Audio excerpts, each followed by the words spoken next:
Je suis Louis II, surnommé le Bègue, fils de Charles le Chauve et d'Ermentrude d'Orléans. Ma voix, souvent moquée et jugée peu royale, a été l'écho de mon règne, bref et tumultueux, sur ce royaume franc qui peinait à trouver sa stabilité après des décennies de luttes internes et d'invasions. Mon père, Charles, m'avait préparé dès ma jeunesse à prendre sa succession. Il m'inculqua l'art de la diplomatie et le sens du devoir. Mon éducation fut aussi marquée par les lettres, une passion qui ne me quitta jamais, même au plus fort des tempêtes politiques. Je me souviens des longues heures passées dans notre palais à Compiègne, plongé dans les écrits d'anciens sages. Cependant, ma préparation ne me garda pas des défis qui m'attendaient.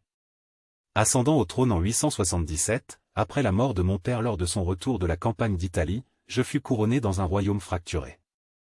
Mes premiers jours de règne furent consacrés à apaiser les tensions et à renforcer mon autorité. Je devais prouver que, malgré mon handicap de parole, j'étais capable de diriger.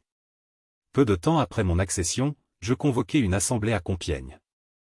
Là, j'annonçai ma décision de continuer les politiques de mon père, notamment en maintenant les donations de terres aux abbayes, ce qui renforçait le soutien ecclésiastique, vital pour ma légitimité. Mon discours fut difficile, mais j'y mis tout le poids de ma volonté, chaque mot prononcé était une lutte contre mon propre corps.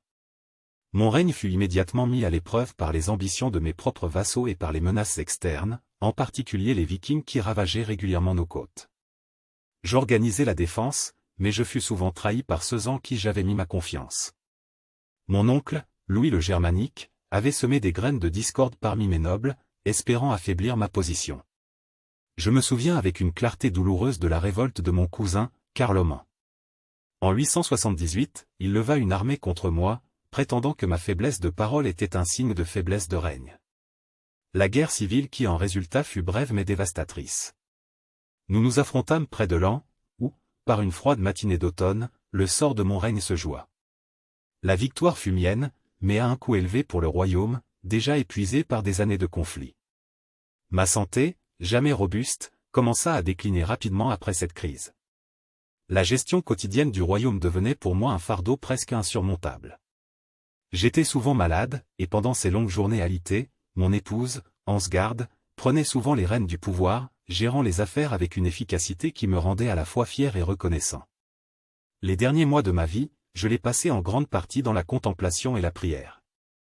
J'étais profondément conscient des limites de mon règne et des défis qui attendaient mes fils, Louis III et Carloman, à qui je devais laisser un royaume en proie à des forces qu'ils auraient peut-être du mal à maîtriser. Je décédai en 879, après seulement 2 ans de règne. Mon passage à la tête du royaume fut bref et marqué par des crises, mais je tentai de gouverner avec équité et de maintenir la paix dans un temps de grande turbulence. En réfléchissant à ma vie, je ne peux m'empêcher de penser que, malgré les railleries et les défis, j'ai œuvré pour le bien de mon peuple. Mon handicap de parole ne fut jamais un handicap de cœur ou d'esprit, et c'est avec ces dernières forces que je me consacrai à mon devoir jusqu'à mon dernier souffle.